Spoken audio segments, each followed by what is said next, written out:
12월 9일 월요일 새벽 예배 묵상 우리 함께 나누도록 하겠습니다. 오늘 함께 나눌 말씀은 아모스서 5장 1절에서 17절까지의 말씀입니다. 오늘 본문의 시작은 이스라엘을 향한 애가로 시작됩니다. 애가는 문자적으로 죽은 자를 위한 애곡이나 통곡을 말합니다. 즉 오늘 본문의 시작은 이스라엘의 죽음을 슬퍼하는 노래라고 할 수가 있습니다. 이스라엘은 서너 가지 죄로 말미암아 하나님의 심판을 받게 되죠. 이스라엘이 받아야 될 심판은 무엇이냐면 이방인의 침략을 받아 전쟁으로 인하여 많은 사람들이 죽임을 당할 것이고, 그리고 그들이 거주하던 약속의 땅이 그 전쟁으로 말미암아 황폐하게 될 것이다라는 겁니다. 그리고 그곳에 거주하였던 많은 사람들이 다 포로로 끌려가게 되고 힘없고 나약한 소수의 사람들만 그 황폐한 땅 가운데 남게 된다는 것이 바로 이스라엘이 받아야 할 심판입니다. 이처럼 심판으로 인하여 멸망될 이스라엘이 구원받을 수 있는 길은 오직 회개하고 하나님께 돌아가는 것밖에 없습니다. 멸망의 순간이 다가오는 상황에서 이스라엘이 하나님의 긍휼함을 입기 위해서는 하나님 앞에 회개하고 돌아와야 되는데, 무엇을 먼저 회개해야 되냐면 그동안 하나님 앞에 형식적으로 예배를 드렸던 것을 회개하고 돌이켜야 된다는 겁니다. 이스라엘의 형식적인 예배는 그들의 삶에 어떠한 영향도 주지 못하는 그저 종교적인 열심이 있는 예배였습니다. 하나님의 임재를 경험하는 것도 아니고 하나님께 주시는 그 은혜를 경험하면서 살아가는 것도 아닙니다. 오직 주의 은혜로, 오직 주님만이 아니죠. 지금 이스라엘은 나에게 주신 모든 것이 하나님의 은혜가 아닌, 하나님의 은혜는 온데간데였고 오히려 이방신에게 자신의 모든 공을 돌리고 있는 것을 보게 됩니다. 그렇기에 종교의 열심은 이스라엘 그들의 삶을 바꾸지 못했습니다. 그래서 하나님은 그들에게 생명력을 잃어버린 종교적 관습을 버리고 진정으로 살아계신 하나님을 찾으라고 아모스는 권고하고 있는 겁니다. 그리고 이어서 하나님은 참된 신앙이 무엇인지 거짓 신앙이 무엇인지 알 수 있게 하셨는데, 아모스서 5장 4절에서 6절 말씀을 보게 되면 여호와께서 이스라엘 족속에게 이와 같이 말씀하시기를 너희는 나를 찾으라 그리하면 살리라. 베델을 찾지 말며 길갈로 들어가지 말며 브엘세바로도 나아가지 말라. 길갈은 반드시 사로잡히겠고 베델을 찾지 말며 길갈로 들어가지 말며 브엘세바로도 나아가지 말라. 길갈은 반드시 사로잡히겠고 베델은 비참하게 될 것임이라 하셨나니 너희는 여호와를 찾으라 그리하면 살리라. 아멘. 지금 읽은 본문에 나오는 내용이 어떻게 참된 신앙과 거짓된 신앙을 우리가 구분할 수 있을까라는 생각을 할 수 있겠지만, 지금 읽은 본문에 나오는 지명들은 이스라엘의 성지입니다. 즉 이스라엘의 순례자들의 발걸음이 끊이지 않는 곳이죠. 오늘날로 얘기하면 하나님 앞에 예배하러 나아가는 곳이 성전이라는 것, 교회라는 것입니다. 그러나 중요한 것은 이렇게 많은 사람들이 모이는 곳이 되었지만 이곳에서 믿음의 선조들이 만났던 하나님은 만나지 못했습니다. 그저 이스라엘의 관심은 단순히 그곳들을 하나의 성지로서 순례하는 것에 의미를 두었을 뿐, 관행적으로 행하는, 습관적으로 행하는, 절기 때마다 당연히 마땅히 이스라엘 백성들이 유대인이라면 해야 될 것들, 율법에 나와 있는 것들을 그저 행하기만 하는데 의미를 두었을 뿐, 그곳에서 역사하셨던 하나님에 대해서는 무관심했던 것입니다. 그러나 이스라엘이 기억해야 하는 것이 단순히 성지로서 순례했던 곳이 전적으로 하나님을 만날 수 있었던 곳이다 라는 겁니다. 고로 지금 이스라엘은 참된 신앙을 가진 것이 아닌 거짓 신앙을 가지고 신앙생활을 하고 있다고 볼 수가 있는 겁니다. 이어서 이스라엘은 하나님을 찾을 수 있도록 허락해 주신 시간을 잃어버린다면 심판을 면치 못할 것이다 라고 오늘 성경은 말하고 있습니다. 이러한 말이 나온 이유는 지금 이스라엘은 심판에 대한 권고의 말씀을 듣고도 돌이키지 않는 완악한 모습을 보이고 있기 때문에 이러한 말이 나온 겁니다. 이런 이스라엘을 향하여 너희에게 지금 구원의 길이 열려 있다는 겁니다.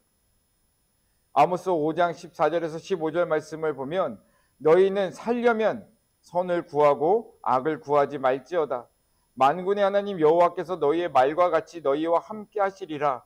너희는 악을 미워하고 선을 사랑하며 성문에서 정의를 세울지어다. 만군의 하나님 여호와께서 혹시 요셉의 남은 자를 불쌍히 여기시리라. 아멘.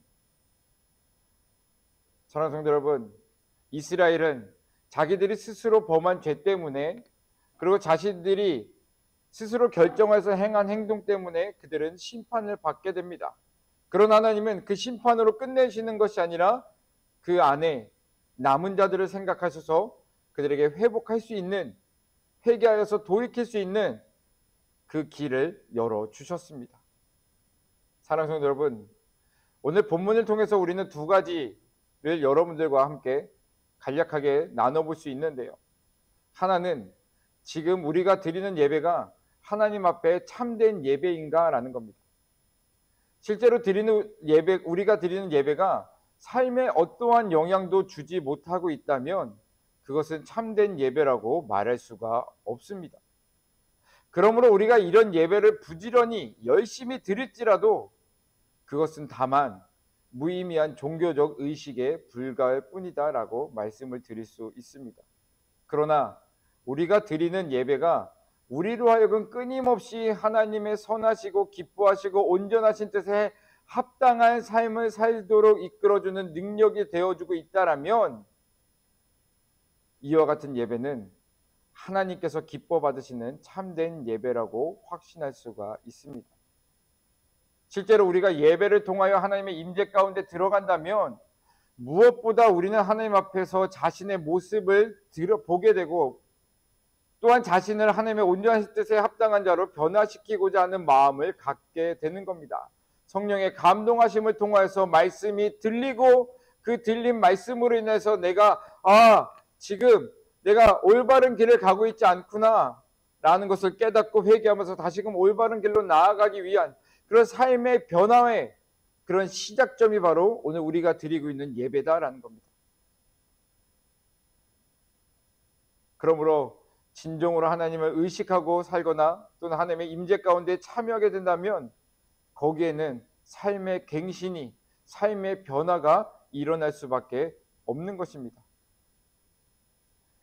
다음으로는 참된 신앙이 무엇인지 거짓 신앙이 무엇인지 대해서 여러분들과 한번 좀 잠깐 나눠보려고 합니다. 베델은 아브라함과 이삭 그리고 야곱 등 믿음의 조상들에게 있어서는 신앙의 고향과도 같은 곳입니다. 그러나 이스라엘은 세속화로 인하여 영적 침체 가운데 있을 때마다 또는 환난으로 인하여 하나님의 도우심을 필요로 할 때마다 그리고 영적 각성이 필요할 때마다 베델로 올라가서 그곳에서 신앙을 새롭게 하였습니다. 그러나 지금 이스라엘은 하나님의 임재하심에 대하여 무관심하여 그저 단순한 순례 여행을 할 뿐이다라는 겁니다. 오늘날로 표현하면 교회의 마당만 밟고 가는 겁니다.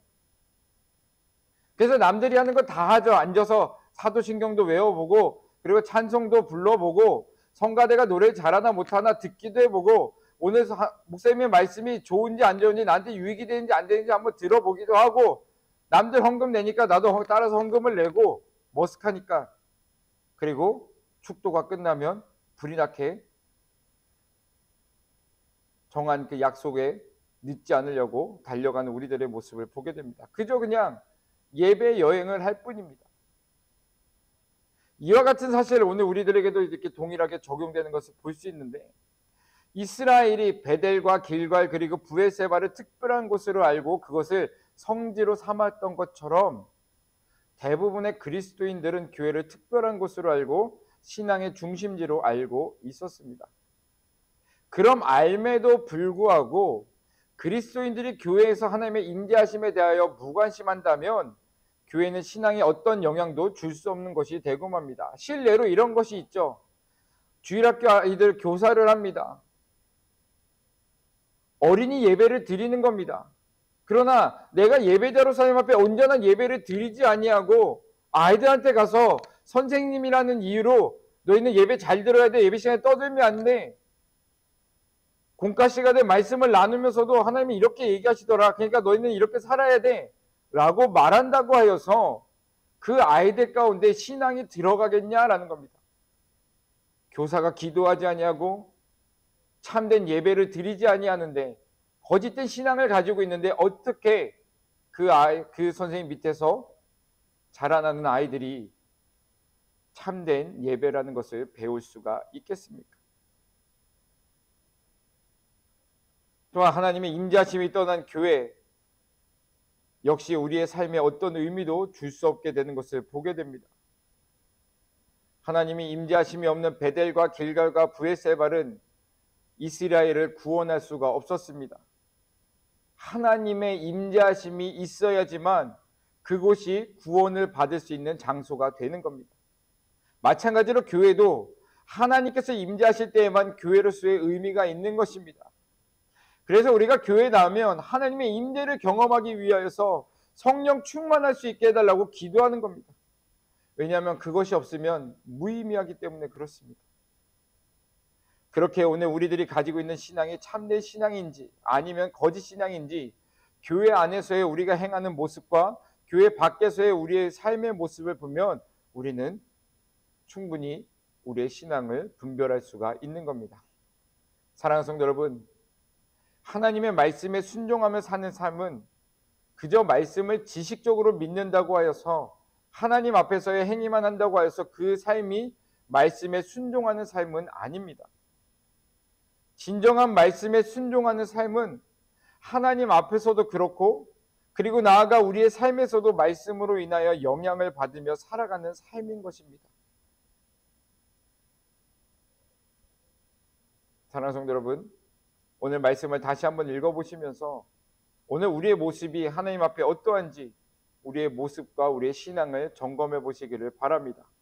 그리고 돌이켜야 한다라면 오늘 주시는 그 본문이 그 본문으로 하여금 하나님 앞에 우리가 회개하며 돌이킬 수 있는 기회를 만들어줬다 생각하시고 정말로 회개하면서 돌이키셔서 하나님의 은혜를 온전히 누리며 사실 수 있는, 그리고 거짓된 신앙을 가지고 사는 것이 아닌 참된 신앙을 가지고 참된 예배를 드리며 그 예배를 받으신 하나님의 은혜를 받아 누리며 사실 수 있는 저와 여러분들이 되기를 주님의 이름으로 축원합니다.